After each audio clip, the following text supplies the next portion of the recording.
네, 윤석열 대통령 탄핵 심판 6차 변론이 종료됐습니다. 네, 관련해서 자세한 내용 송영훈, 장현주 변호사와 함께 자세히 살펴보도록 하겠습니다. 두 분 안녕하십니까? 네, 안녕하세요. 예. 자, 탄핵 심판 6차 변론길 오늘 오후에 조금 전에 마무리가 됐습니다. 국회 측은 오늘도 대통령이 거짓의 탑을 쌓았다고 비판하면서 헌재 결정으로 거짓이 드러날 것이다. 반대로 윤 대통령 측은 발언에 대한 신빙성을 따져봐야 한다. 조금 전에 또 윤곽근 변호사도 같은 입장을 밝혔었는데 일단 오늘 변론에서 전해진 내용들을 좀 토대로 총평을 좀 해주신다면요. 일단 종합적으로 보면요. 윤 대통령 측에서는 그동안의 변론 전략을 좀 바꿔야 되는 것이 아닌가 하는 생각이 개인적으로는 듭니다. 왜냐하면은 오늘 나온 3명의 증인 중에서 곽종근 전 특수전 사령관은 상당히 증언이 구체적이면서도 어느 정도의 일관성을 갖추고 있습니다. 그러면서 윤 대통령과의 주장이 많이 대립되는데 가장 제가 핵심적으로 오늘 눈여겨본 부분은 곽종근 전 특수전 사령관이 왜 윤 대통령으로부터 그 국회의원들을 끄집어내라는 지시를 받았다라는 부분을 일관되게 진술을 하고 있는가. 이 부분에 대해서 지금 윤 대통령 측에서는 의문을 제기하고 있는 상황 아닙니까? 네. 거기에 대해서 의문을 해소해 줄 수 있는 듯한 답변이 한 가지가 있었습니다. 당시에 그 마이크를 켜놓고 계속 대통령과 국방장관으로부터 지시를 받고 대화를 했기 때문에 그런 부분들이 부대원들에게 실시간으로 중계가 된 것 같다라는 진술이 있었죠. 그렇다면은 본인이 경험한 사실을 숨기거나 사실과 다르게 말하더라도 같이 경험한 사람들이 있기 때문에 이걸 숨길 수 없다고 판단했을 가능성이 있고 그렇게 본다면 그 증언의 일관성이 상당히 합리적이어서 배척하기 어렵습니다. 네. 그렇다면 윤 대통령 측으로서는 마냥 이런 것을 부인하는 변론 전략을 계속 유지할 것인가 이 부분에 대해서 좀 숙고가 필요한 상황이라고 여겼습니다. 예. 장 변호사께서는 네. 총평을 해주신다면요. 일단 주신 말씀에 상당히 공감이 되고요. 기본적으로 양립할 수 없는 상호 모순되는 증언들이 있는 거죠. 이를테면 예. 윤석열 대통령의 입장과 오늘 곽종근 특수전 사령관, 뭐 여러 당사자들 사이에 사실상 진술의 간극만 있는 게 아니라 둘 중에 한 측은 거짓말을 하고 있는 상황이라고 보여지는 것입니다. 그러면 재판부는 누구의 말이 더 맞는 것인가를 보는 거예요. 그렇다면 지금까지 증인신문 과정을 거치는 동안 어떻게 귀결이 되고 있는가? 윤석열 대통령은 아니다, 지시한 적 없다. 인원이란 말도 내 입에서는 나올 수 있는 그런 용어가 아니다. 이건 군의 용어 아니냐. 내가 평소에 쓰지도 않는다라고 하지만 곽종근 특수전 사령관뿐만 아니라 특임 단장 등등과 관련한 그리고 여인영 전 사령관도 마찬가지고 이진우 전 수방사령관도 일단 이 당사자들 사이에 논리적으로는 불일치가 없습니다. 일단 일치가 있어요. 각각이 대통령으로부터 내지는 김용현 전 장관으로부터 받은 지시의 내용은 조금 달라서 뭐 이를테면 이진우 전 수방사령관은 나는 체포 관련해선 최선 받지 않았다라고는 하지만 여인형 또 방첩사령관은 이 연장선상에서 답변을 명시적으로는 하지 않았지만 조지호 경찰청장에게 내가 위치 추적은 부탁한 게 맞다라고 이야기를 한다든지 그러면 이 부분이 뭘 향하고 있습니까? 그 당시에 이를테면 일부 정치인들에 대해서는 체포를 시도했고 나아가서 국회 본회의장과 관련해서 뭔가 의결 정족수를 맞추지 않고자 하는 어떤 시도 내지는 명령에 있었던 게 아닌가라고 윤곽을 점점 잡아가고 있는 거예요. 이 와중에 윤석열 대통령이 공작이다라고 이야기를 하는 건 본인들의 논리에 굉장히 좀 무력함을 사실상 실토하는 발언이 아니었나라고까지 생각이 됩니다. 예. 네, 오늘 변론에서는 3명의 증인이 또 출석을 했습니다. 아무래도 관심이 곽종근 전 특수전 사령관이 어떤 발언을 할지였는데요. 일관된 진술을 이어가는 듯 했습니다만 사실 단어에 대한 쓰임에 대한 공방이 좀 이어지는 모습이었습니다.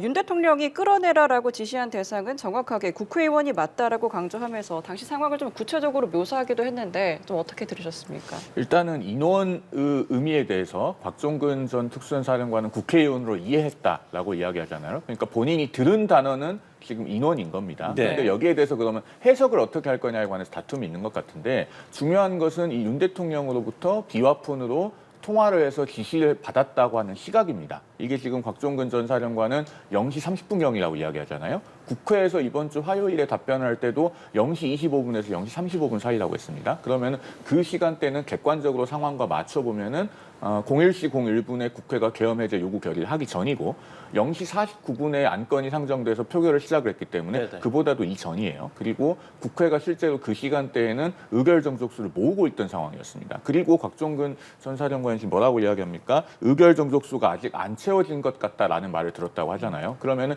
여기서 말하는 인원은 그 군인들을 지칭하기보다는 국회의원이나 또는 그 안에 있었던 국회 사무처 직원들 이런 그 인원들을 가리키는 것이 자연스럽죠. 여기에 대해서 사실은 상황과는 무관하게 나는 인원이라고 하는 단어를 평소에 쓰지 않는다라고 한다면은 여기에 대해서는 어떤 근거로 이것을 뒷받침해야 될지가 사실은 이 내용만 들었을 때는 조금 물음표가 그려지는 그런 상황입니다. 네, 네. 변호사께서 어떻게 해석을 하셨어요? 그러니까 윤석열 대통령도 내가 인원이란 말을 쓰지 않았다 썼다가 중요한 게 아니라 그 당시에 그러면 그런 명령 자체가 없었는지와 관련해서 구체적인 탄핵이 있어야 되는데 거기까지 미치지 못한 것 같습니다. 지금 곽종근 전 사령관 같은 경우에 계속해서 윤석열 대통령 측 대리인으로부터 질문받은 건 정확하게 끌어내라는 대상이 의원이었냐 요원이었냐 전 네. 물을 수 있다라고 봅니다. 왜냐하면 의원이라고 하면 아니 본회의장 앞에서 의원이라고 하면 국회의원 말고는 달리 해석될 여지조차 없는 거예요. 근데 요원이라고 하면 이게 군 인원인지 아니면 뭐 인원이라고 했을 때는 되게 범주가 넓으니까요. 국회의원을 포함한 것인지 해석의 여지가 달라질 수 있는 겁니다. 그러니까 그 곽종근 전 사령관이 나는 그걸 의원이라고 인식하게 된 이유는 일단 정족수 얘기를 그 이후에 전화를 건 김용현 전 장관이 했다라는 거예요. 지금 정족수 150명 이 부분이 좀 안 맞춰지고 이렇게 했으니까 빨리 시급하게 끌어내야 된다. 지금 송 변호사님 말씀 주신 대로 그때는 국회 계엄 해제 의결을 하기 직전이었습니다. 대통령으로서는 대단히 빨리 이 해제를 막아야 될 이유가 있었던 거예요.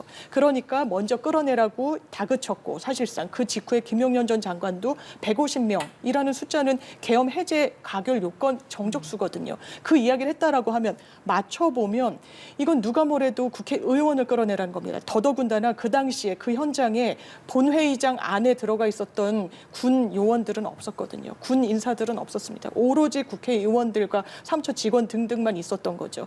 그렇다면 본인이 국회의원이라고 인식했다라고 이야기하는 건 너무나 당연하고 대단히 구체성을 띠고 있어요. 시간까지 그 상황까지 본인이 인식한 것까지 이야기를 합니다. 정영식 재판관이 말이 다소 달라진 거 아니냐. 저 네. 충분히 물을 수 있습니다. 왜냐하면 이게 인원인지 의원인지 상당히 중요하기도 하고 네. 또 이 부분과 관련해서 여러 해석의 여지와 관련한 정확한 교통 정리를 해줄 책임이 재판관한테 있으니까 관련해서 물었을 때 본인이 뭉뚱그려서 얘기한 걸로 오해될 수 있는 부분은 대통령으로부터 들은 거, 김용현 전 장관으로부터 들은 걸 합해서 이야기했기 때문이지 이걸 딱 갈라서 오늘 정확히 증언을 했거든요. 그렇다면 이 증언은 상당히 유의미하고 증명력, 그러니까 얼마나 신빙성이 있을 것인가 관련해서도 일관성과 구체성 측면에서는 재판부의 어떤 심증을 형성하는 데 상당히 영향을 미치는 증언이었다고 생각됩니다.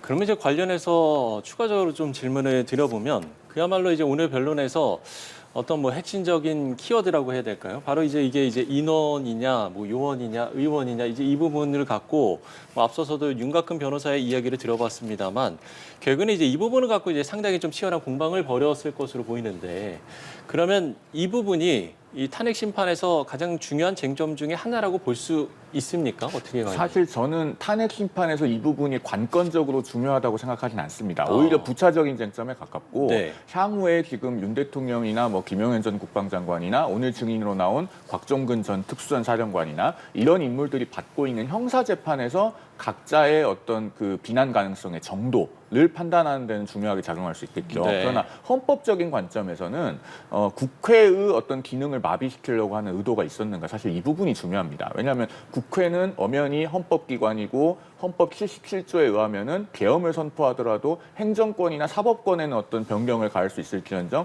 입법권은 건드릴 수 없게 되어 있거든요. 그런데 오늘 그 김현태 그 707 특임단장이 나와서 본인의 임무는 국회 봉쇄였다고 얘기를 합니다. 예, 그랬죠. 사실 그 부분이 헌법적으로는 가장 큰 의미가 있는 것이거든요. 그러면은 이제 의원이냐 요원이냐라고 하는 소위 그 논란은 사실 어떻게 보면 그것에 비해서는 상대적으로 부차적인 것입니다. 그러나 여기서도 국회의 계엄 해제 의결을 방해하기 위해서 국회의원들을 끄집어내려는 그런 지시가 있었다고 한다면은 그 부분은 위헌성의 징표를 더욱 명확하게 해준다는 점에서는 또 나름의 중요성은 있겠다 이렇게 볼 수 있겠습니다. 예, 장 변호사님은 네. 어떻게 생각하세요? 마찬가지 공감하시나요? 의견인데요. 네. 일단 계엄과 관련해서 윤석열 대통령이 대통령직에서 파면될 정도의 중대한 이런 위헌 위법 사항이 있는지를 점검하는 절차잖아요. 이게 예, 그렇죠. 기본적으로 징계 절차인데 그렇다면 위헌과 관련해서는 국회에 계엄을 선포하고 나서 군을 보낸 것 자체 그 총론격인 이 사실관계가 이미 위헌으로 판단받을 가능성이 매우 높습니다. 말씀 주신 대로 적법한 계엄이어도 군의 통할 아래 입법부를 둘 수가 없거든요. 그런 법적 근거는 없습니다. 계엄법에도 헌법에도 그렇게 할 수 있다는 그런 조항은 없어요. 이건 완전히 명시적인 불법인데 강론으로 들어갔을 때 그렇다면 구체적으로 어떤 지시가 있었느냐. 일단 국회로 그 계엄 당일 12월 3일에 군을 보냈습니다. 네. 그럼 그 군인들이 뭘 했는지와 관련한 이런 퍼즐 맞추기가 오늘 있었던 걸로 보이는데요. 그러면 사실상 국회의원을 군이 물리력을 행사해서 끄집어내라고 하는 거는 아주 명시적인 불법의 근거입니다. 그러니까 주심 판사도 묻는 거예요. 실제로 끌어내라고 한 게 맞냐? 그 당시 상황은 어떠했냐? 그리고 왜 그렇게 인식했냐? 누구로부터 정확히 들은 거냐? 이게 윤석열 대통령이냐? 아니면 김용현 전 장관이냐? 이걸 점검하는 건 이 위헌 위법함의 어떤 이 강론을 채워나가는 데 있어서는 상당히 의미 있는 사실관계였고 이 부분에 대한 확인이 오늘 증언을 통해서 나온 것 같습니다. 네. 예. 5차 변론길 증인으로 출석한 여인영 이진우 전 사령관은 또 자신들의 형사재판 이유로 해서 진술 거부권을 행하기도 했습니다. 곽종근 전 사령관 역시 자신의 형사재판을 소화해야 되는데 사실 같은 상황이지만 오늘의 좀 태도를 보면 좀 달랐던 것 같아요. 이유가 좀 뭐라고 보세요? 그래서 말씀하신 바로 그 부분 때문에 오늘 김영두 헌법재판관이 곽종근 전 사령관에게 말씀하신 그 증언 거부권을 행사하지 않는 이유에 대해서 집중적으로 사실 물었습니다. 예. 본인도 지금 형사재판을 받고 있는데 진술 거부권을 왜 한 번도 행사하지 않느냐라고 물으니까 그 곽종근 전 사령관이 본인이 자수서를 왜 썼는지 뭐 이런 부분까지 상세하게 설명을 하지 않았습니까? 그러니까 자수서를 쓸 당시에는 그 군 지휘관들이 다 처벌을 받을 것처럼 그런 이야기들이 본인에게 들려왔고 그렇기 때문에 이 부분에 대해서 기준을 명확하게 해야 된다고 생각해서 본인 나름대로 자수서를 써서 정리를 해두었고 그것에 따라서 본인은 일관되게 진술을 하고 있다. 그렇게 밝히고 있습니다. 그렇다면은 어떤 본인의 잘못을 일부나마 인정을 하면서 그런 잘못을 반성하는 차원에서 내가 있는 그대로 진술한다. 그리고 내 휘하의 어떤 지휘관들은 더 이상 처벌을 받지 않도록 보호하기 위한 차원에서라도 내가 사실을 있는 그대로 밝히겠다라는 동기가 있다고 본다면 이렇게 진술 거부권을 행사하지 않는 것이 이해가 가지 않는 것도 아니다. 이 정도 말씀드릴 수 있을 것 같습니다. 네, 그러면 진술 거부권을 쓰지 네. 않은 오늘의 증인 신문이 조금 더 좀 유의미하다라고 네. 보면 될까요? 왜냐하면 본인도 형사재판을 받고 있죠. 구속기소가 돼서 계류 중인 상황인데 오히려 일관성 있는 답변을 하고 태도를 보여주고 증언을 하는 게 본인 형사재판에선 하등 불리하지 않습니다. 오히려 이 헌재에서 이야기한 부분이 또 증거로도 채택돼서 사용될 수도 있는 것이거든요. 그러니까 조금 아쉬운 점은 여인영 전 반첩사령관이랄지 아니면 이진우 전 수방사령관 같은 경우도 물론 뭐 헤어지는 지점은 있습니다. 본인이 진술을 적극적으로 하기에는 좀 저어된다. 내 형사재판이 있다라고 하지만 그 부분과 관련해서 본인의 형사재판을 중심에 놓고 생각하더라도 일관성 있는 본인의 입장을 관철하는 것이 그렇게 법리적으로도 법률적으로도 불리하지 않았을 뿐만 아니라 나아가서 군 사령관이고 대한민국 일단 군이라는 조직은요. 대한민국을 위해서 그리고 국민들을 지키는 데 있어서 목숨까지 내놓는 것이 허용되고 어떻게 보면 그것이 미덕인 그런 유일한 공무원 조직이에요. 그런데 어떻게 했습니까? 사실 국회 국민들한테 무기를 겨눴던 거 아닙니까? 사실상 국회가 침탈당했어요. 그러면 군으로서 본인들이 어떤 무게감을 갖고 있는지 인식한다면 저는 국민들께 상세하게 말씀드리는 것도 이것도 올바른 자세라는 생각이 듭니다. 근데 최소한 이런 군인 정신에 부합하는 면을 종전의 증인들이 많이 보여주지 못한 점은 상당히 안타깝게 생각되는 부분이 있습니다. 예. 박 전 사령관에게 재판관들 역시 직접 이제 신문을 했는데 그중에 이제 정영식 재판관 같은 경우는 처음에는 이제 사람이라고 그랬다가 또 나중에 의원이라고 그랬다가 또 데리고 나와라. 그러니까 이게 지금 자꾸 말이 이제 달라지는 거 아니냐 이런 이제 그 질문을 신문을 했었거든요. 이런 부분은 그러면 증인으로서의 어떤 그 신빙성 문제를 두고 질문을 하는 겁니까? 아니면 어떻게 보세요? 그런 의미도 있을 수 있고요. 네. 그런데 한편으로는 이렇게 약간 압박성의 그 재판관에 의한 신문에 의해서 네. 오히려 증인의 증언의 신빙성이 더 확인이 되는 경우도 있습니다. 그럼에도 불구하고 일관되게 답을 한다면요. 이 곽종근 전 특수전사령관의 증언에 관해서 지금 신빙성 논란이 생긴 것은 사실 곽 전 사령관이 지난 12월 6일에 민주당 김병주 의원 유튜브에 출연하지 않았습니까? 예. 그것 때문에 이제 논란의 계기가 된 것이고 사실 현역 군인의 신분으로 특정 야당 의원 개인의 유튜브에 출연해서 여러 가지 내용을 말하는 것은 그 자체로 대단히 부적절한 것은 틀림없습니다. 그런데 만약에 곽종근 전 사령관이 허위 진술을 하고 있다면요. 여러 가지 면에서 모순점이 있어서 깨지게 되어 있습니다. 그런데 반면에요. 자, 만약에 그 끄집어내라든 뭐 꺼내라든 그 대상이 요원이었다면은 앞서도 제가 잠깐 말씀드렸습니다만은 시간대상으로 그 지시를 받은 시점하고 군인들이 들어가 있는 시점이 맞아야 됩니다. 0시 30분경에 과연 그렇게 끄집어내거나 꺼내거나 빼내라는 말을 들을 만큼의 어떤 요원 내지는 군인들이 들어가 있었느냐 하는 부분이고요. 그다음에 이게 설령 뭐 시간상의 그 기억에 오류가 있다손 치더라도 그런 종류의 지시를 받았다고 한다면은 새벽 1시 1분에 계엄 해제 요구 결의가 있은 다음에는 군인들을 철수하라는 지시를 받은 적이 있어야 됩니다. 왜냐하면은 그때 국회 안에 들어갔던 군인들은 오늘 증언을 한 그 김현태 707 특임단장 후야의 군인들 아닙니까? 그리고 707 특임단은 특수전사령부 소속이에요. 그러니까 곽종근 사령관을 통해서 지시가 내려가야 됩니다. 그런데 곽종근 사령관 오늘 뭐라고 얘기합니까? 계엄 해제 요구 결의가 있은 뒤에도 윤 대통령으로부터도 그다음에 김용현 장관으로부터도 군인들을 철수시키라는 지시를 받은 적이 없다. 오히려 새벽 2시 14분에 김용현 전 장관으로부터 중앙선관위에 군을 재투입시킬 수 있는지에 관한 문의를 받았다. 이렇게 이야기를 합니다. 그러면은 어느 시간대에도 뭐 요원이 됐든 그게 군인이 됐든 빼내라는 지시는 없었다고 보는 것이 합리적이겠죠. 그런 점에서 이걸 종합해 보면은 자, 정영식 재판관이 오늘 여러 차례 사람이냐 뭐 인원이냐 왜 자꾸 말이 바뀌냐라고 물었지만은 전체 선후 관계를 맞춰 보면은 어느 정도 일관성을 갖추고 있다 그렇게 판단이 됩니다. 예. 지금 이제 유튜브 채널 출연을 이야기를 해주셨습니다만 윤 대통령 측 역시 지금 곽 전 사령관이 유튜브 채널에 출연한 시점부터 이 탄핵 공작이 좀 시작됐다 이렇게 네. 좀 주장도 하지 않았습니까? 네. 이런 부분들은 좀 어떻게 보세요? 일단 공작이라고 이야기하려면요. 뭔가 모종의 어떤 연결고리가 있는지 어떤 것으로 설득이 됐는지 그러면 없는 사실을 지어냈다는 것인지 구체적으로 그 근거를 제시해야 되는 거 아니겠습니까?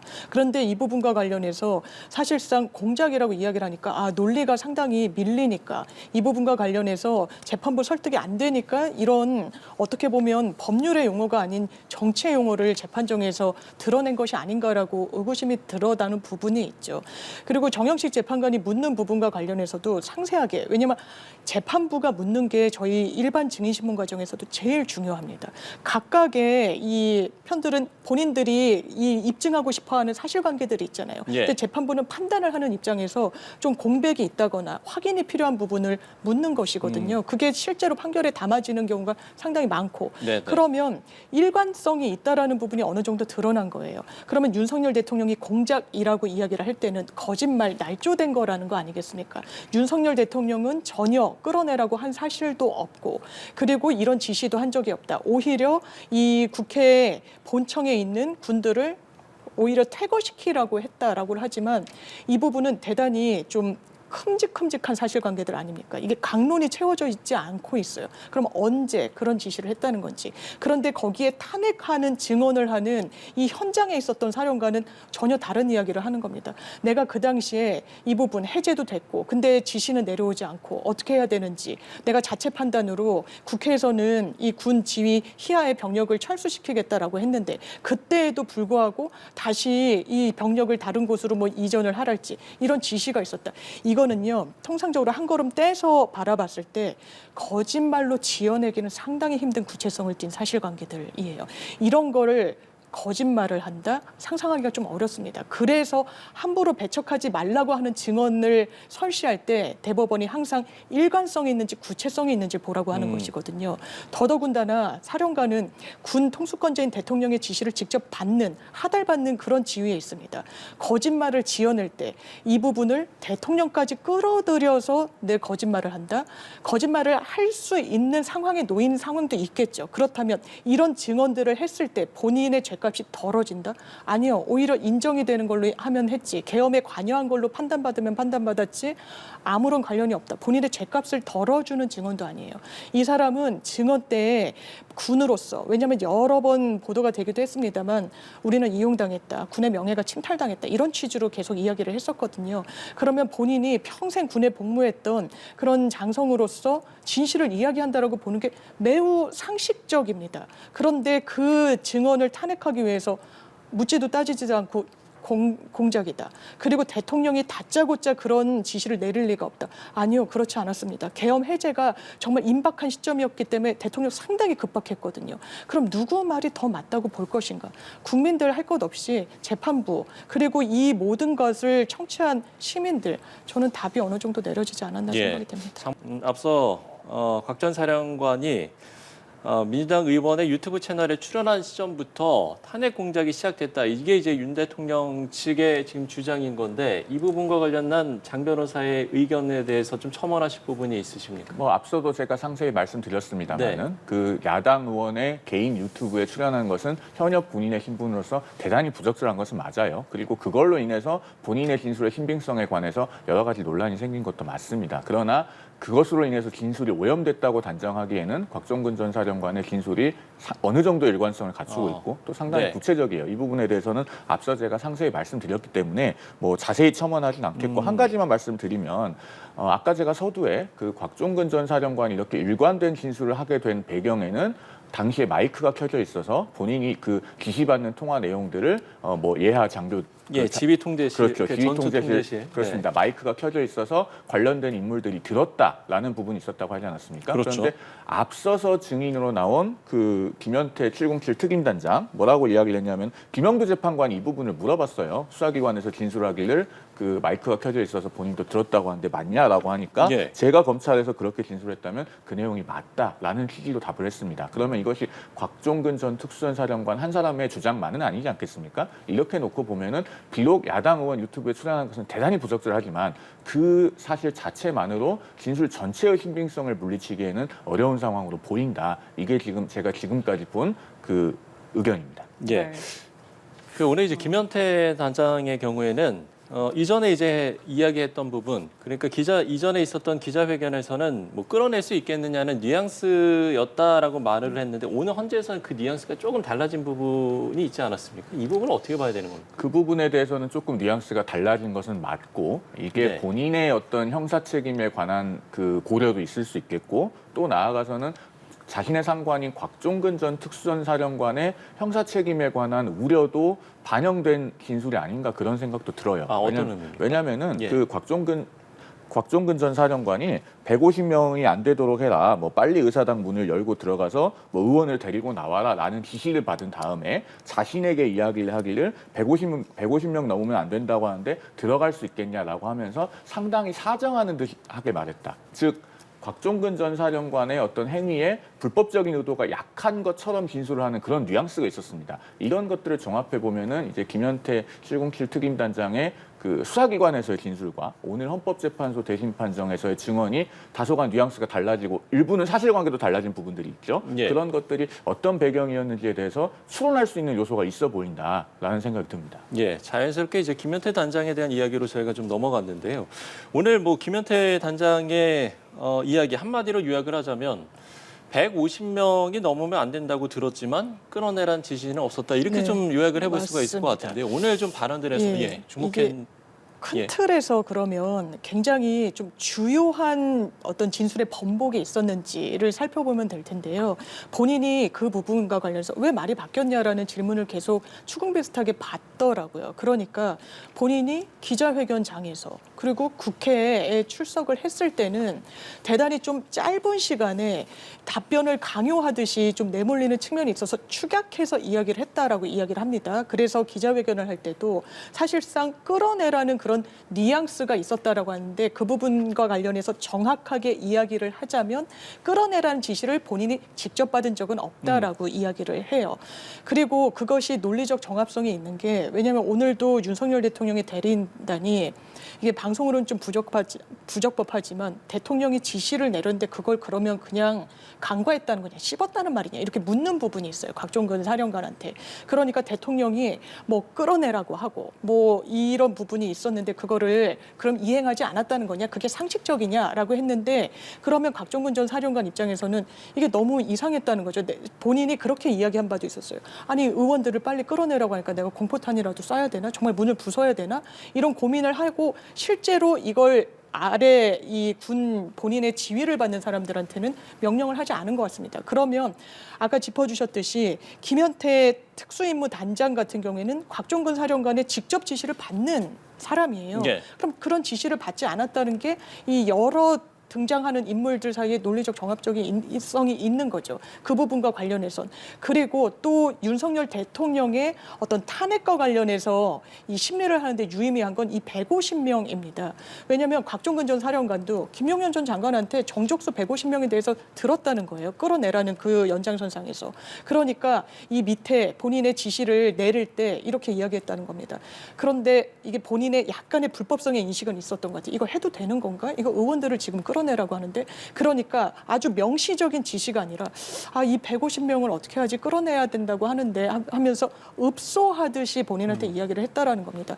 150명이라는 숫자는 대단히 중요하죠. 왜냐하면 계엄을 멈추기 위한 숫자니까요. 150명. 헌법에 규정이 되어 있습니다. 그러니까 이 부분과 관련해서 이 퍼즐들을 맞춰 나가다 보면 최소한 국회 본회의장에 어렵게 담을 넘어서 그리고 군인을 다 이게 물리치고 그 자리에 있었던 의원들의 정족수를 맞추지 못하게 하기 위한 일종의 시도가 있었다라는 점에서는 상당히 유의미한 증언이었다는 생각이 듭니다. 네, 김현태 특임단장은 계엄 당시에 현장에 투입이 되고 또 목도를 직접 한 사람이지 않습니까?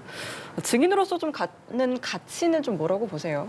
일단 곽종근 전 특수전 사령관의 진술을 제가 앞서도 말씀드렸듯이 김현태 특임단장이 본인의 경험을 토대로 보강해준 의미가 있다고 보여요. 예를 들면은 뭐 마이크가 켜져 있어서 다 들었다라고 하는 것을 김현태 특임단장이 곽종근 전 사령관이 그 진술을 하기 전에 먼저 나와서 나도 그런 걸 들었다라고 김영두 재판관의 질문에 대해서 확인해줬습니다. 이 부분은 사실 곽종근 전 사령관의 단독의 증언만 있었을 때는 그 부분에 대한 신빙성에 대해서 의문이 있을 수 있어요. 교차 검증이 되어야 하는 부분입니다. 그런데 김현태 특임단장의 진술로서 교차 검증이 된다라는 의미가 있고 그다음에 앞서 장 변호사님께서 짚어주셨지만 그 150명이라는 언급을 김현태 특임단장도 합니다. 예. 그러면 이 150명이라고 하는 숫자는 그것이 무엇을 의미하는지 어렵지 않게 추론할 수 있고 그것이 적어도 군인들의 숫자와는 어떤 필수 불가결한 논리적인 연관관계가 없다는 것은 우리가 또 쉽게 동의할 수 있는 부분 아니겠습니까? 결국은 국회의 제적과반수인 151명과 밀접하게 연관이 있다고 보는 것이 상식적이고 합리적이에요. 그런 점에서 비록 김현태 특임단장의 진술이 그동안에 알려진 것과는 일부 달라진 부분이 있습니다. 그리고 본인이 기자회견을 했던 것과도 일부 배치되는 부분이 있어요. 그럼에도 불구하고 헌재가 판단하는 데 있어서 주요하게 고려될 만한 요소에서는 또 의미가 있는 진술들이 있었다. 이렇게 보여집니다.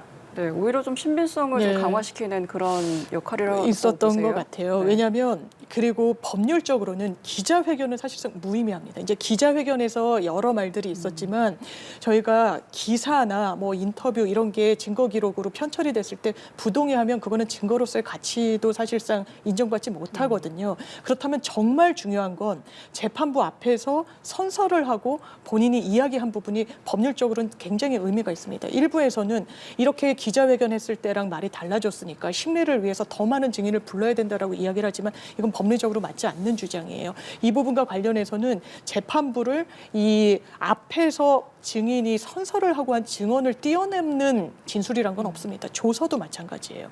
그렇다면 그 맥락에서 이해를 할 부분이 있고 다만 뭐 케이블 타이를 가져간다는 부분도 과거에는 이건 인신을 속박하기 위한 차원이란 취지로 설명을 했었습니다. 근데 오늘은 문을 봉쇄하기 위해서라는 표현을 쓰는데 네. 이 용도에 대해서는 사실상 본인이 어떻게 생각했는지 이 내심의 영역은 법률적으로 큰 의미는 없지만 이제 와서 이 케이블 타이 저도 뭐 잘은 모릅니다만 하지만 뭐 물어보기도 하고 찾아보기도 하니까 케이블 타이로 문을 봉쇄하는 적은 없다라고 합니다. 아마 그런 전례에 비추어 상당히 이례적이라면 본인이 출동했던 부분에 대한 이 무게감을 좀 톤다운 시키려고 하는 의도는 좀 있었던 걸로 보여요. 왜냐면 이것도 왜냐면 국회의원을 정말 인신을 막 속박하고 이런 거는 굉장히 좀 큰 문제니까 이제 와서 진술이 약간 좀 달라진 점은 있지만 이 부분이 오늘 재판부의 예단을 파면에서 파면 아닌 걸로 내지는 파면 아닌 거에서 파면으로 그렇게 결정적으로 바꿀 만한의 진술 번복이었나 그렇진 않고 일관성 측면에 있어서는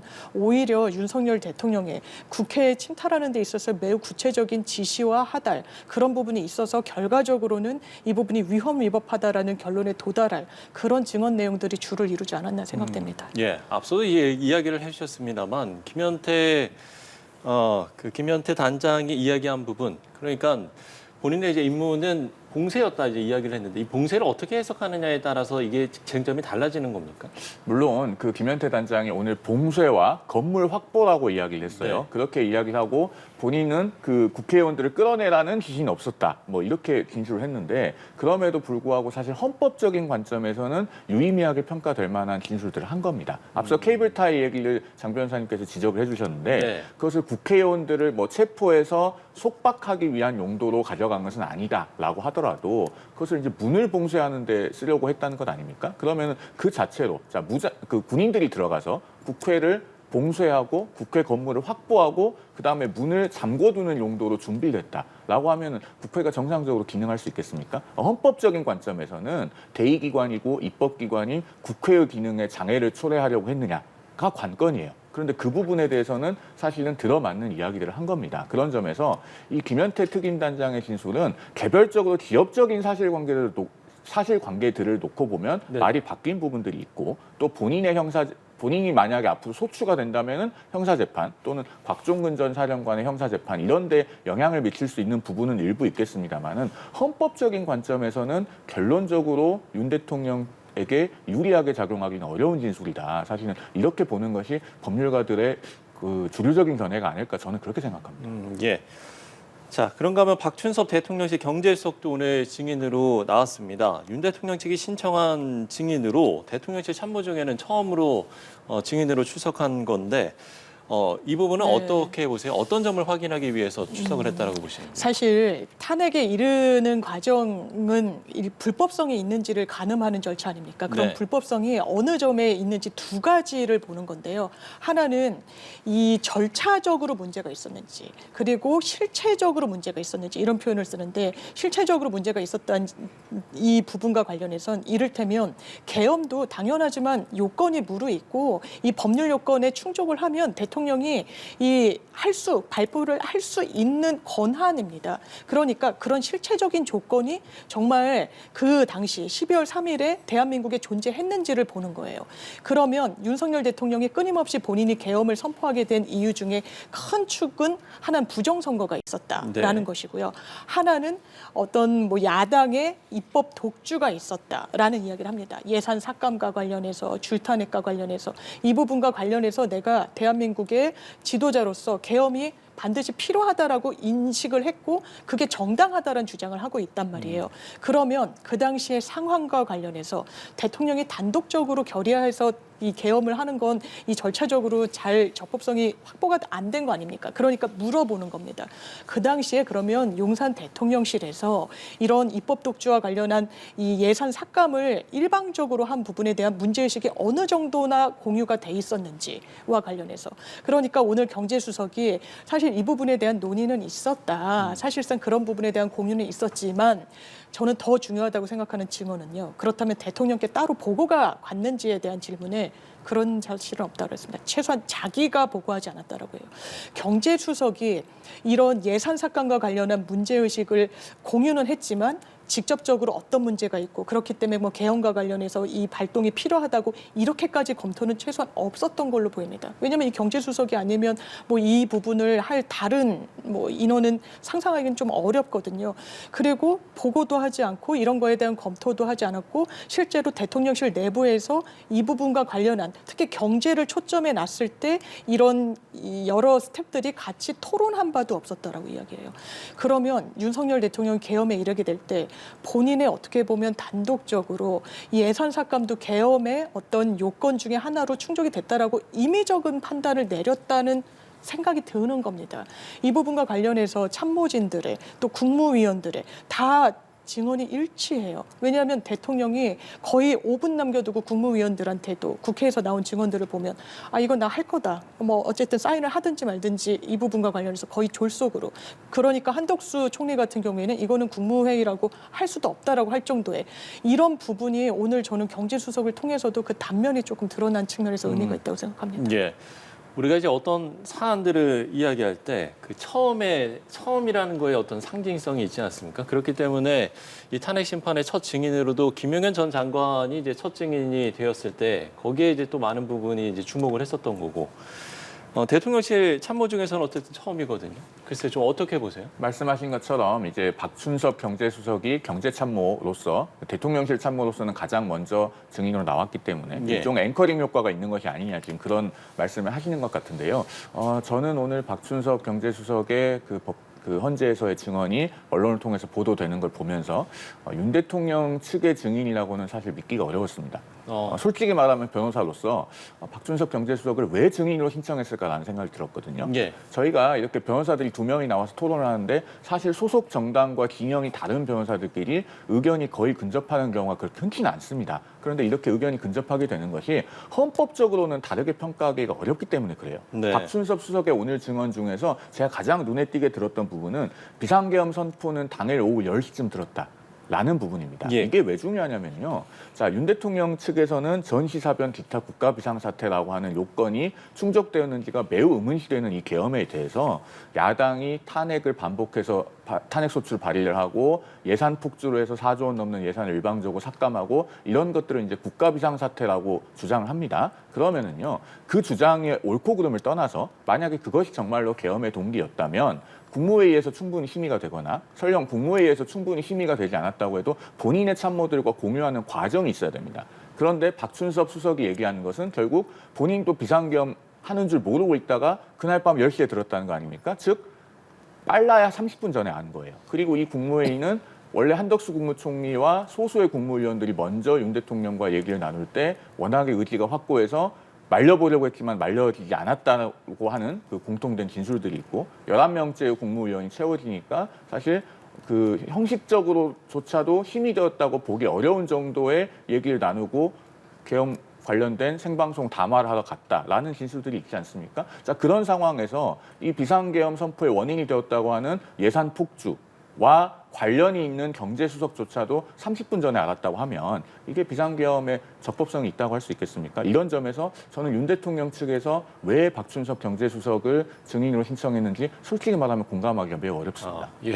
의견이 일치하기가 쉽지 않다고 하셨는데 그럼 마찬가지로 좀 공감을 하시는지요? 예, 저는 공감이 되고 기본적으로 이거는 대한민국을 굉장히 위태롭게 했습니다. 유동성이 아직도 제거되지 않고 있는 상황이에요. 국격이 떨어졌고 이 부분이 조속히 이 마침표가 찍히지 않으면 경제적으로나 정체적으로나 사회적으로 대한민국은 위기일 수밖에 없다. 그렇기 때문에 이건 헌법재판소도 역사 속에서 굉장히 빨리 재판을 좀 마무리해야 되는 그런 과제를 안았다고밖에 볼 수 없고 지금 윤석열 대통령 측은 증인을 많이 부르는 이유는 사실 본인의 어떤 주장을 강화하기에는 어려워 보입니다. 이 경제수석을 부른 것도 큰 틀에서 별로 소기의 성과가 변론 과정에서는 없었다고 보는 게 맞아요. 그럼에도 불구하고 부르는 것은 사실상 시간을 지연하겠다는 의도가 더 지금으로선 커 보이는 부분이 있습니다. 부정선거와 관련해서 부르겠다는 증인들도 보면 실체가 딱 명확하지가 않아서 성명불상자, 뭐라고 했던 것으로 추정되는 자, 뭐 거의 그런 정도입니다. 그렇다면 이건 재판부가 받아들여 줄 수도 없고요. 그렇기 때문에 이게 날조된 사실이랄지 공작이랄지 어떻게 보면 소송 외적인 부분에 조금 더 집중하고 무게를 두는 게 아닌가라고 생각되는 부분이 있고 헌법적 관점에서 정확합니다. 계엄이란 건 대한민국이 정말 전시사변에 준하는 위기 상황이어야 돼요. 민주당이 야당이 예산을 삭감했다고 비판받을 수 있다고 생각합니다. 그렇지만 국회의 이 권한 중에는 예산을 삭감 권한밖에 없어요. 그리고 그게 계엄을 선포하는 하나의 근거가 되기는 어렵다라고 객관적으로 법률적으로 보여진다라는 겁니다. 그러면 계엄이란 건 정말 아주 정말 예외적인 상황에서 발동을 해야 되는데 과연 그러했느냐. 그렇게 밝혀지고 있지 않아요. 이 탄핵 심리 과정이. 그럼 절차적으로는 정당했느냐. 아니요. 국무회의 의결조차 그러니까 심의죠. 정확하게는 심의를 거쳐야 되는데 이런 문서가 없습니다. 헌법 82조를 보면요. 모든 공법상의 행위는 문서로서 하도록 돼 있어요. 그걸 헌재가 처음부터 내라고 했습니다. 있으면 내라고. 아주 기본 중에 기본이니까. 이걸 못 냈습니다. 왜? 안 했으니까요. 이거는 저는 결론에 있어서는 법조인이라면 이론의 여지가 없는 영역이라는 생각이 듭니다. 네. 자, 앞으로 오는 11일에는 7차, 13일에는 8차 변론 기일이 예정되어 있습니다. 또 앞서 윤 대통령 측이 변론 기일을 주 2회에서 1회로 줄여달라고 요청을 했지만 또 헌재는 재판부의 입장은 없는 상황이라고 답변을 한 상황인데요. 또 향후 탄핵 심판이 좀 어떻게 흘러갈 것으로 좀 전망을 하십니까? 일단은요. 지금 7차 변론 기일에 증인이 4명이 예정되어 있습니다. 예. 그런데 오늘 그 증인 3명을 신문했는데 오전 10시부터 시작해서 네. 거의 한 오후 6시 정도 돼서 간신히 마무리하지 않았습니까? 그렇죠. 그러면은 다음 주 화요일에 4명을 신문할 때는 더 긴 시간을 요할 수 있고 사실은 그 4명의 증인 신문한 경과를 변호인단은 또 그것을 나름대로 정리를 하고 재평가를 하고 다음 증인에 대해서 신문할 전략을 세우는데 극히 짧은 시간밖에 주어지지 않아요. 수요일 하루 쉬고 또 그 다음 변론기일로 8차가 2월 13일에 예정되어 있지 않습니까? 그래서 이 정도의 그 속도는 물론 박근혜 전 대통령 탄핵 심판 때도 주 2회를 하긴 했습니다만은 현재 증인 신문의 어떤 밀도를 고려했을 때는 피청구인 쪽에서 그 변론 절차에 대해서 조금 그 주당 횟수를 줄여달라라고 이야기하는 것이 설득력이 있어 보이긴 해요. 더더군다나 2월 20일부터는 이제 윤 대통령의 형사재판도 시작되지 않습니까? 네. 그렇다면은 이 탄핵 심판에서 어떤 결과가 나오더라도 최대 다수의 국민들이 납득하고 수긍하고 승복할 수 있는 절차 진행이 필요하다는 관점에서 보면 앞으로 이제 그 증인을 얼마나 추가로 채택할지 모르겠습니다만 예. 그 변론기일의 횟수에 있어서는 피청구인 쪽을 조금 더 배려해서 절차 진행에 대한 어떤 좀 국민적인 그 수긍을 좀 더 도모할 필요도 있지 않나 저는 개인적으로는 그렇게 생각합니다. 네, 그렇다면 변론 기일을 더 추가할 가능성도 있을까요? 저는 윤석열 대통령이 이런 주장을 하는 건 의도가 어쨌든 끌겠다는 의도이고 그것을 그대로 어떤 수용해 주는 게 사법 정의가 아니라고 생각합니다. 이를테면 지금까지 불렀던 증인들의 증인 신문이 왜 길었냐면요. 직접 윤석열 대통령으로부터 계엄 당일 지시를 받거나 현장에 투입됐던 군 사령관들이었어요. 이 계엄의 현장에 있었던 사람들이기 때문에 확인할 사안이 상당히 많았다고 볼 수 있죠. 그런데 이후에 또 윤석열 대통령 측에서 부른 증인들 같은 경우에는 계엄과는 어떻게 보면 다소 지금까지 왔던 그런 그 군 사령관들보다는 다소 거리감이 있는 것도 사실입니다. 이를테면 뭐 김용빈 중앙선관위 사무총장, 신원식 안보실장도 뭐 들여다볼 여지는 많습니다만 아주 전면적으로 등장하고 인물들은 아니에요. 그리고 저희가 증인 신문을 할 때 향후 어떤 부분을 입증할지 재판부가 모르기 때문에 예상시 소요 시간을 또 확인을 합니다. 거기에 따라서 이미 스케줄이 나온 거예요. 이 사람들에 대해서는 아마 국회 소추인단이나 윤석열 대리인 측에서도 확인할 내용이 더 지금까지 증인들보다는 덜 할 것으로 보이거든요. 네. 그렇기 때문에 하루에 한 4명 정도로 스케줄이 조정이 됐던 거고 그 길이 이미 나와 있는데 윤석열 대통령의 대리인 측에서 주 2회는 너무하다. 주 1회로 해야 된다라고 하는 거는 좀 아마 재판부를 설득하기에는 부족할 것 같습니다. 예, 말씀을 해주신 대로 7차 변론기일에는 이상민 장관, 신원식 국가안보실장, 백종욱 전 국가정보원 3차장, 그리고 김용빈 중앙선거관리위원회 사무총장 이렇게 이제 4명의 증인이 출석을 하게 되는데 그럼 여기에서는 핵심 쟁점들 좀 어떻게 좀 전망을 해볼 수 있겠습니까? 아마 여기서 제일 중요한 증인은 이상민 전 행안부 장관으로 보이는데요. 네. 오늘도 뭐 이 특임 단장과 관련해서 발언이 나왔습니다만 국회를 단전단수하는 지시도 어느 정도 있었던 걸로 보이는데 거기에 가장 핵심적으로 사실관계를 알고 있는 것으로 지목되는 인물이 바로 이 이상민 전 장관입니다. 예. 국회에서는 본인의 형사 이 상황과 관련해 가지고 증언을 최소화했고 아마 헌법재판소에서도 같은 스탠스를 취할 가능성이 많습니다만 왜냐하면 이 그날 계엄 당일날 이 이상민 행안부 장관의 행적이 상당히 좀 수상쩍다라는 이야기들이 수사 과정에서 많이 나오기도 했습니다. 지방에서 일정을 보고 있었는데 급하게 서울로 올라오고 그 당시에 비아폰으로 통화가 가능하냐고 했을 때 이제 기차에서 비아폰으로 바꿔서 통화를 하면서 그럼 계엄에 대해서 그 전후 맥락을 상당히 잘 알고 있었던 걸로 보이고 행정안전부 장관으로서 이를테면 방송국, 언론사들에 대해서 군의 통제하에 두는 것뿐만 아니라 단전 단수 조치까지 하는데 관여했다면 이건 굉장히 위법한 사안이거든요. 그런 부분과 관련해서 대단히 유의미한 증인으로 꼽히고 있고 네. 김용빈 그러니까 현 중앙선관위 사무총장은 이 부분은 아무래도 부정선거와 관련해서일 겁니다. 지금 윤석열 대통령이 많은 주장을 하고 있죠. 그 부분과 관련해서 뭐 국민의힘에서는 뭐 사실상 검증을 위한 특별법도 필요하다 취지로 이야기가 나오고 있는데 선관위의 입장은 너무나 일관됩니다. 부정선거라는 건 120건이 넘게 대법원에서 법적인 다툼의 대상이 됐었어요. 단 한 번도 부정선거가 있었다고 나오지가 않았습니다. 모든 절차를 거쳐가지고 그런 판단이 나왔다는 겁니다. 그렇다면 이 부분과 관련해서 윤석열 대통령이 입증하고자 하는, 주장하고자 하는 그런 내용들이 증인의 증언을 통해서 강화될 것인가? 지금 이 증인들의 면면을 보더라도 기대하기는 어려워 보입니다. 예, 물론 이제 모든 증인 신문이, 그러니까 모든 증인들이 중요하겠습니다.만 특히나 이제 핵심 증인으로 이상민 전 장관, 그리고 또 김용빈 중앙선거관리위원회 사무총장 이렇게 좀 이야기를 해주셨는데 7차 변론길 어떻게 좀 흘러갈 건지 전망을 해주신다면요. 일단 이상민 전 행정안전부 장관은 판사 출신이에요. 네. 법을 잘 압니다. 그렇기 때문에 본인이 증언 거부권을 행사할 가능성도 상당히 유력해 보여요.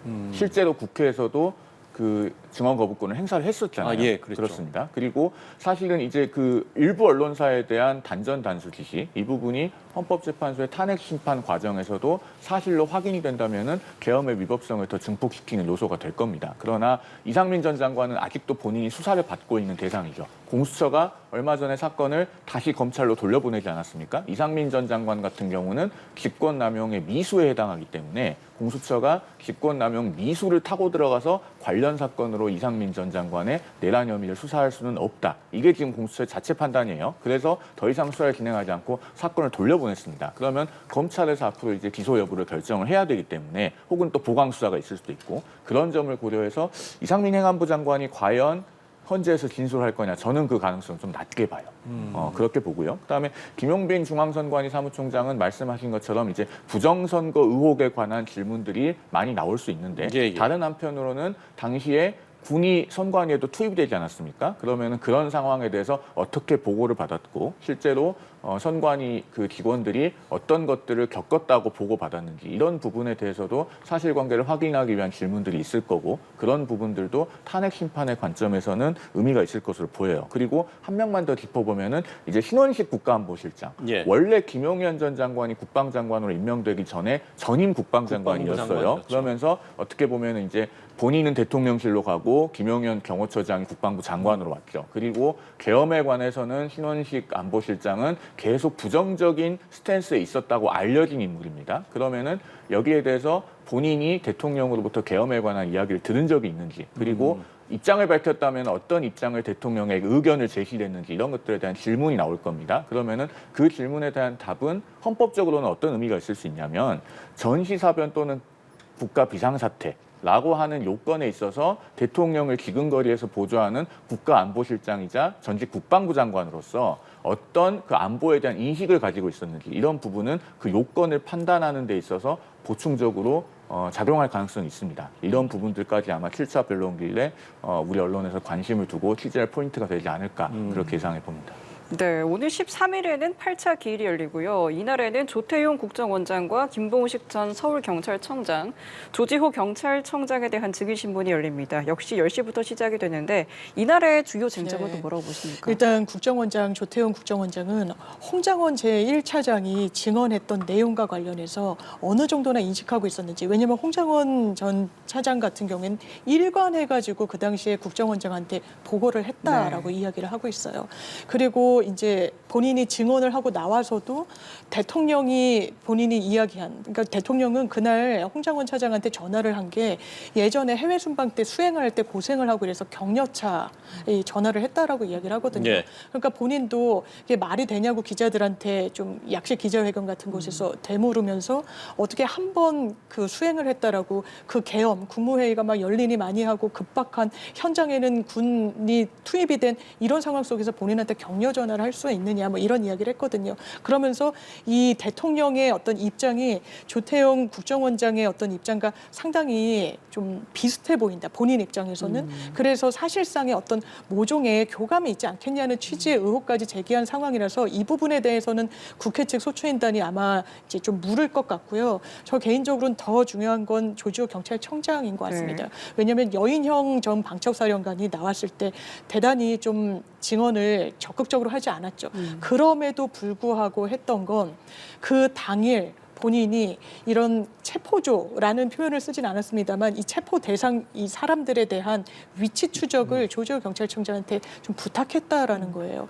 이거는 사실상의 자백 성격이거든요. 본인의 처벌을 감내하면서까지 이야기를 한 부분은 대단히 증명력이 높습니다. 그러면 그 퍼즐을 맞춰야 되는 거죠. 그 전화를 받았다는 바로 상대방, 경찰의 수장인 조지호 경찰청장이 그렇다면 받았다고 이야기를 하고 그러면 실질적으로 그걸 구체적으로 이행을 했는지 그 여부와 관련해서 좀 판단을 받아볼 이 아마 이제 이미 수사에서 검찰 수사에서 진술이 나왔을 걸로 추정됩니다만 이 부분이 완전히 오픈된 건 아니라서 본인의 입장이 정확하게 확인되는 사실상의 첫 그런 관문이 아닌가 생각이 됩니다. 네, 앞서 증인 신문을 또 진행한 증인들과 또 말이 맞는지 이거에 대한 좀 쟁점이 있을 것 같은데요. 그렇습니다. 특히 조태용 국정원장 같은 경우는 이제 홍장원 전 국정원 1차장과 가장 대척점에 있는 인물 아니겠습니까? 그리고 홍장원 전 국정원 1차장의 진술의 신빙성을 약화시킬 수 있는 주장을 해왔다고 볼 수 있는 인물이고요. 그런데 우리 언론에서 깊지 않고 있는 점을 제가 한 가지 말씀드리면 조태용 국정원장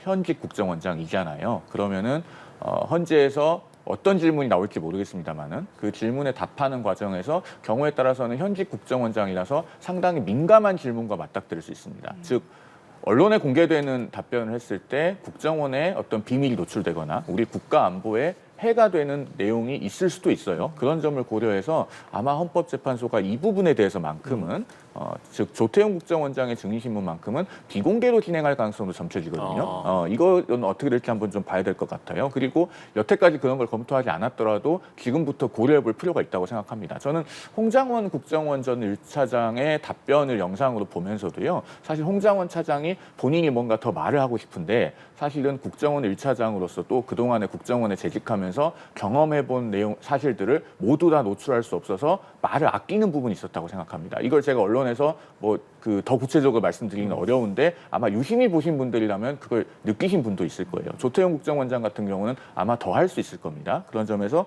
비공개 증언의 가능성 한번 고려를 해봐야 되겠고 그다음에 조지호 경찰청장이나 김봉식 전 서울경찰청장은 역시나 이제 국회 봉쇄와 관련돼서 사실은 중요한 증인들이라고 할 수 있죠. 예. 저도 사실 그날 그 국회 앞에 갔다가 국회 경비대가 다 막고 있어서 못 들어가고 국회 경비대와 잠시 실랑이를 벌인 적도 있었습니다. 그런 지시는 사실 그 지시 계통상 결국은 경찰청장, 서울경찰청장을 통해서 내려갔을 가능성이 상당히 있고 윤 대통령의 공소장을 보면은 국회를 차단하는 것이 분단위로 어떻게 되어 있는지도 나와 있지 않습니까? 그런 부분들에 대해서 아마 국회 소추인단들은 질문을 집중할 걸로 보이고 또 윤 대통령 측에서는 그것이 과연 대통령의 지시였는가라는 부분들에 있어서 또 특히나 정치인 체포 지시라고 하는 것이 정말로 있었는지에 대해서 불식하기 위한 질문들을 많이 할 것으로 보입니다. 다만 조지호 경찰청장은 이미 신병을 이유로 한 차례 출석 안 했잖아요. 네.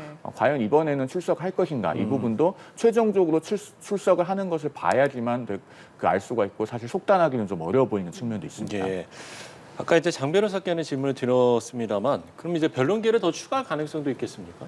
변론기일은 일단은요. 지금 8차까지는 증인신문에 집중이 되고 있고 네. 우리가 이 탄핵 심판의 증거는 법정에서의 증인들의 진술만 있는 건 아닙니다.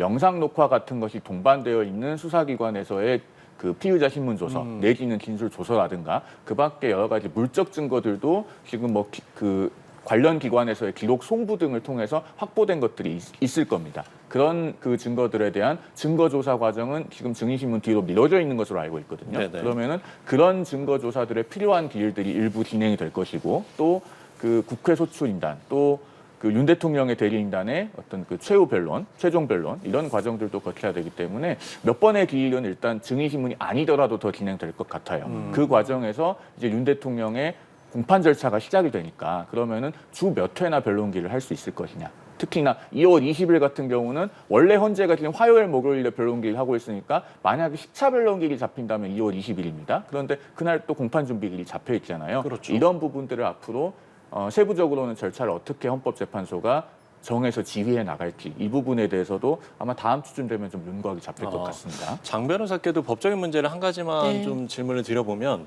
지금까지 이제 증인 신문이 이어지고 있는데 지금까지 했던 증인을 다시 불러서 신문을 하는 경우도 있습니까? 이 부분도 좀 궁금합니다. 거의 없습니다. 실제로는 일단 이미 불렀던 증인과 관련해서 항소심에서는 또 부를 수도 있잖아요. 그런데 입증 취지가 동일하고 특별한 사정 변경이 없으면 신급을 달리하는 재판부에서도 안 받아주거든요. 거의. 네네. 그렇다면 동일한 절차에서 왜냐하면 헌법재판소는 단심이고 이 절차밖에 없는데 그때 내가 이걸 못 물었다. 뭐는 더 확인해야 된다라는 것만으로는 받아주지 않고 그 사이에 뭔가 현격한 사정 변경이 생겼다. 객관적으로 다시 부를 사정이 생겼다고 재판부가 판단하면 그렇겠습니다만 이 짧은 시간 안에 그런 사정이 생길 거라고 보여지기는 좀 어려운 부분이 있고요. 통상적인 왜냐하면 이런 절차가 헌법재판소법에 따르면 형사소송법을 준용하도록 돼 있지 않습니까? 그래서 형사 절차에 많이 좀 차용이 있는 부분인데 보통의 형사 절차에서는 증인신문이 끝나면 이제 마지막에 최후 진술을 하고 이제 선고기일을 별도로 잡아서 그 시간, 그러니까 별도로 많은 부분을 봐야 될 필요성이 적습니다. 이 부분에도 정말 중요한 거는 증인들의 증언 내용이거든요. 많은 증거 자료들이 재판 과정 중에 현출이 됩니다.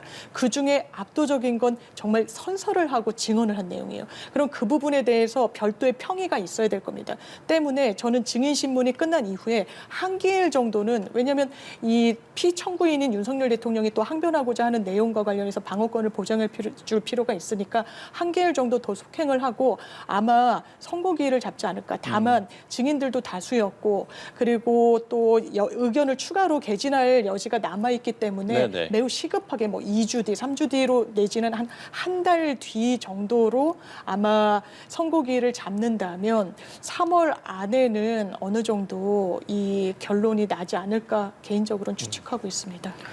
그리고 1차부터 5차까지와는 다르게 지금 6차 이후에는 오전 10시부터 시작을 하는 거잖아요. 맞습니다. 여기도 좀 의미가 있을까요? 그렇죠. 왜냐하면 충분히 시간을 주겠다는 거예요. 왜냐하면 헌재가 소송 외적으로 상당히 어떻게 보면 공격을 많이 받았습니다. 윤석열 대통령에 대해서 편파적이다, 편향적이다. 이게 어떻게 보면 사법부에 대해서는 할 수 없는 공격이라고 저는 개인적으로 생각합니다. 그러니까 이 부분과 관련해서 절차적으로 보장을 다 해줬다라고 하기 위해서 각각이 먼저 낸 이 증인신문의 예상 시간이 있을 겁니다. 그 부분과 관련해서 이걸 자른다거나 하기보다는 충분히 그걸 보장해주는 방향으로. 그러면 오후부터 심리를 하기에는 왜냐하면 모든 법원이 거의 오후 심리는 2시부터 시작하거든요. 네. 그럼 6시까지는 4시간밖에 되지 않습니다. 그러니까 오전 시간까지 좀 다 할애를 해서 전일 증인신문을 하는 방향으로 이를테면 집중 심리를 하는 방향으로 방어권을 보장해주고 다만 이건 빨리 일어날 필요가 있는 거예요. 이 결론을. 이 헌법재판소의 결정 내를 보더라도 헌법 수호의 관점에서 굉장히 조속한 판결이 필요할 때는 빨리 하도록 되어 있습니다. 이 사안보다 더 시급한 사안은 사실상 없는 거예요. 대통령을 복귀시켜 주더라도 빨리 가르마를 타야 되거든요. 그렇다면 이 부분을 다 종합적으로 헤아린다면 아마 헌재에서도 방어권 보장을 충분히 해주되 다만 긴급한 필요에 따라서 조속한 결론에 다다를 가능성이 높아 보입니다. 예, 알겠습니다. 자, 두 분과 탄핵 심판 관련 이야기들 좀 나눠봤고요. 이번에는 윤 대통령 탄핵에 대한 여론조사 결과도 좀 저희가 좀 짚어봤으면 좋겠는데 헌재가 윤 대통령 탄핵 소추를 인용해야 한다는 응답이 55%, 또 기각해야 한다는 응답이 40%로 나왔습니다. 이 여론조사 최근 흐름을 좀 어떻게 보시는지 먼저 송영우 변호사께 질문 드리겠습니다. 아무래도 보수 결집의 의미가 없지 않죠. 그리고 이 같은 여론조사를 보면은 이제 헌법재판소의 그 탄핵 심판 절차 진행에 관한 신뢰도를 묻는 항목도 있더라고요. 예. 그래픽이 준비가 되어 있는지 모르겠습니다만. 예, 지금 나오고 있습니다. 예, 그렇죠. 그래서 이런 그 흐름을 봤을 때는요, 헌법재판소가 절차 진행에 있어서 제가 앞서도 잠깐 말씀을 드렸습니다만은 최대 다수의 국민들이 수긍하고 납득하고 승복할 수 있는 절차 진행이라는 점에 보다 더 방점을 둬야 됩니다. 물론 장 변호사님께서 그 속도를 말씀하시는 취지도 저는 일부 이해는 합니다만은 지금과 같은 흐름에서는 사실 탄핵 심판 이후의 대한민국에 대해서도 생각을 해야 되거든요. 즉 어떤 결과가 나왔을 때 그것을 일부 내지는 상당수의 국민들이 받아들이지 못한다면 그걸로 인해서 대단한 국론 분열이 초래되고 사회적 후유증이 발생할 가능성이 있습니다. 그리고 헌법기관의 사회적 신뢰라고 하는 것은 헌법의 그 기관에 근거가 있다고 해서 자동적으로 확보되는 것은 아니거든요. 결국은 국민적인 공감을 얻을 수 있도록 지속적인 노력을 할 때 그 신뢰도가 제고되고 사회적인 그 어떤 신뢰가 뒷받침되는 겁니다. 그런 점을 생각해 봤을 때 앞서도 말씀드렸지만 절차의 신속성만 강조하기보다는 피청구인 측에 대한 충분한 방어권 보장, 특히나 변론을 정리할 수 있는 어떤 충분한 시간 이런 것들을 줌으로써 그래도 충분한 기회를 주고 변론의 기회를 보장했다. 라는 그런 인식이 들 수 있도록 하는 부분을 헌재가 조금 더 유념할 필요가 있지 않을까 하고 생각합니다. 예. 다시 한번 좀 그래픽을 좀 보여주시면 좋을 것 같은데요. 앞서 이제 그래픽을 보시면 지금 이제 탄핵을 인용해야 한다는 의견 그리고 탄핵을 기각해야 한다는 의견 격차가 지금 좁혀지고 있는 상황이거든요. 네, 이런 맞습니다. 추세 좀 어떻게 보고 계세요? 그러니까 어떻게 보면 윤석열 대통령이 이 부분을 장기적인 측면으로 끌고 가고 내가 맞다, 난 탄핵돼서 안 된 거 언제든지 돌아올 수 있다는 여지를 주는 데 대해서 보수층이 결집하는 효과가 분명히 있는 것 같습니다. 네.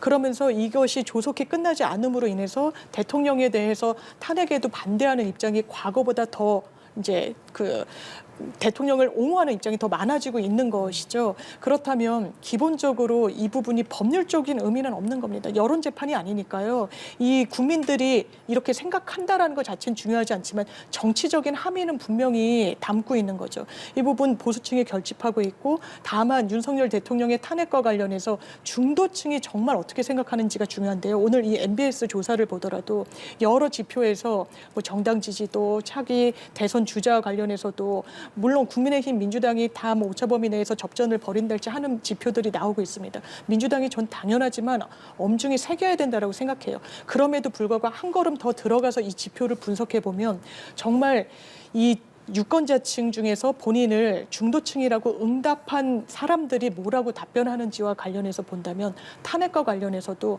훨씬 찬성을 하는 비율이 좀 높아지기도 합니다. 이건 다른 여론조사에서도 동일한 패턴으로 나오고 있는 조사예요. 그러니까 뭔가 이 보수층이 결집을 하고 있는데 강성부터 결집을 하고 있죠. 그러면서 외연을 확장시켜 나가는 과정 중에 전 있다라고 생각합니다. 그런데 이 확장성이라는 게 정말 계속 중도층한테까지 소구력이 있는 확장으로 이어질 것인가?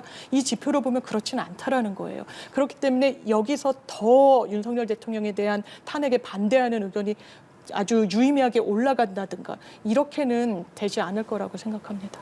네, 정당 지지도 조사 역시도 살펴보도록 하겠습니다. 국민의힘이 39%, 더불어민주당이 37%를 각각 기록을 하는 것을 확인할 수 있는데요. 직전 조사인 1월 말과 비교했을 때 국민의힘과 민주당의 지지율이 각각 1%포인트 상승을 한 결과입니다. 이 같은 지지도의 흐름을 좀 어떻게 해석을 하세요? 결국 보수도 결집하고 진보도 결집하고 이렇게 해서 양당의 그 고유한 지지층들은 이제 상당한 수준으로 결집을 하고 있는 그런 상황으로 보여집니다. 네네. 그러면은 이러한 결집이 앞당겨서 일어나는 것은 두 가지 요인이 있다고 볼 수 있겠죠. 먼저 보수 결집을 촉발한 것은 뭐 제가 자주 말씀드립니다만은 윤 대통령의 탄핵 소추 이후 한 달여 동안 이재명 대표와 민주당이 전국을 주도하면서 특히나 한덕수 권한 대행까지 탄핵 소추로 해서 이른바 대행의 대행을 초래한 그런 어떤 독주 내지는 폭주가 국민들께 널리 불안감과 반감을 일으켰기 때문인 측면이 있습니다. 그렇게 해서 보수가 먼저 결집을 하니까 그러면은 진보도 이제 탄핵을 해야 된다는 입장에 있기 때문에 그러면은 우리도 진영 결집을 해야 되는 것이 아니냐라고 하는 심리가 마찬가지로 트리거 된 걸로 보여요. 그러면은 앞으로 중요한 것은 결국에는 중도 싸움입니다. 그러니까 중도 무당층이 누구의 손을 들어주느냐가 앞으로 전국의 흐름에 매우 관건적으로 작용할 수 있을 것이고 그러면 이 지점에서 국민의힘은 지금까지의 어떤 그 한 달여 동안의 당의 스탠스, 특히나 계엄에 대한 평가가 혹시라도 다소 모호한 것이 아니냐라고 하는 그 중도층의 의문이 형성될 수 있는 부분, 이런 부분들을 좀 자체적으로 점검을 해보고 중도 무당층에게 어떻게 하면 다시 소구력을 높이고 민심의 중앙값을 근접할 수 있을 것인가, 여기에 철저하게 초점을 맞춰야 됩니다. 그렇지 않고 현재까지 결집에만 안주하고 있으면은 다시 중도는 그 야권의 힘을 실어주게 되어서 차이가 벌어질 가능성이 있겠죠. 그 점에 대해서 아마 당에서도 이 부분은 조금씩 인식을 하고 있지 않을까 개인적으로는 생각합니다. 네, 어떻게 해석하는지와 함께 또 어떤 점검이 필요하다고 보세요? 그러니까 여러 요인이 있는 것 같아요. 처음에 계엄 직후에는 국민들이 너무나 많이 놀라하셨죠. 그러니까 이 민주당의 지지율 쏠림 현상이 어느 정도 있었던 것 같습니다. 그 국면에서 국민의힘을 지지하기는, 대통령을 배출한 정당을 지지하기는 좀 어려웠던 측면이 있고, 그 쏠림 현상이 시간이 지날수록 좀 조정기에 들어가서 그런 부분이 있고, 또 박근혜 전 대통령 때도 유사하게 탄핵이 되는 국면이었기 때문에 그 당시에도 결과적으로 그 직후에 치러진 대선에서는 양 보수 진보 양층이 정말 다 결집을 했습니다. 그 중도층과 관련해서 말씀 짚어주신 대로 그게 네. 관건이었는데 그 수치대로 가고 있는 부분이 있어요. 그 추세대로 이 지지율도 가고 있는 부분이 있다. 다만 지금 이 지지율도요, 민주당이 엎치락 뒤치락 하는 거에 대해서는 반성적인 고려가 있어야 될 텐데, 국민의힘은 사실상 지금 최소한 보여주고 있는 정치적인 스탠스는 대통령을 엄호하는 걸 넘어서 이 부분 사죄도 제대로 하지 않고 대통령과 관련해서 엄호하고 사실상의 극우 정당으로 가는 게 아니냐. 사법부를 사실상 비겁하다고까지 지도부가 이야기하고 이런 부분이 있단 말이에요. 그럼에도 불구하고 민주당과 이렇게 오차 범위 내에서 왔다 갔다 하는 부분은 겸허히 새겨야 되는데, 말씀 주신 대로 왜 민주당이 탄핵에 탄핵을 거듭하고 일방 독주하냐. 전 그 의견도 당연히 여기에는 들어가 있을 거라고 생각합니다.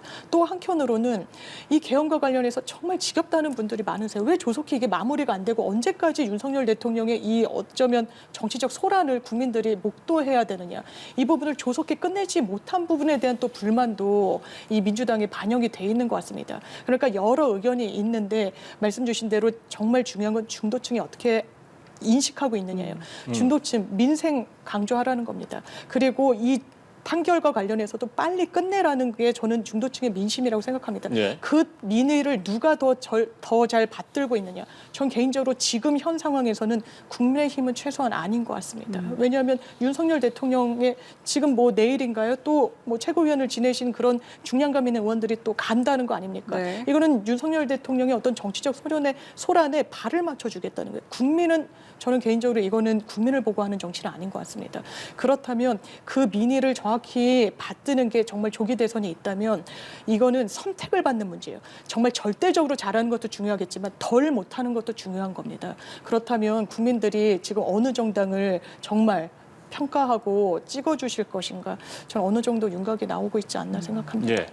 중도는 어디를 보고 있느냐? 뭐 첨언하시겠어요? 양당 공이 원래 정치에서 적은 자기 자신입니다.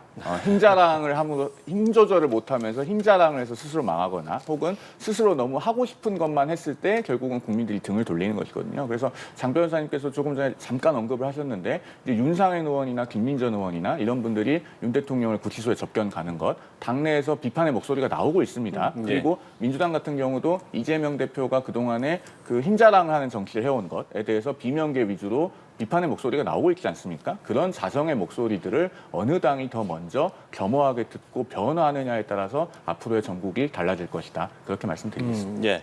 마지막으로 뭐 짧게 반론하신다면. 예, 말씀에 공감이 되고요. 민주당에서도 쓴소리가 나오고 정말 대선에서 수권 정당으로서 국민 선택 받기 위해서는 당 내부의 목소리도 수용해야 되고, 중도층이 뭘 원하는지. 그래서 이재명 대표 같은 경우에는 이미 어떤 대선 행보에 시동이 걸리지 않았나라고 생각되는 부분이 있습니다.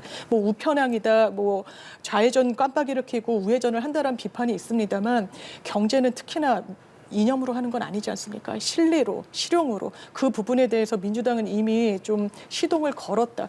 대비되는 이제 국민의힘의 어떤 그 입장이랄까요? 이런 걸 국민들이 요청하고 계신다. 근데 거기에 화답하고 있는지는 전 개인적으로 국민의힘에 있어서는 의문입니다. 네, 알겠습니다. 오늘 윤석열 대통령 탄핵 심판 6차 변론에 대해서 오늘 송영훈, 장현주 변호사와 함께 이야기 나눠봤습니다. 좋은 오늘 말씀 말씀 고맙습니다. 고맙습니다. 감사합니다.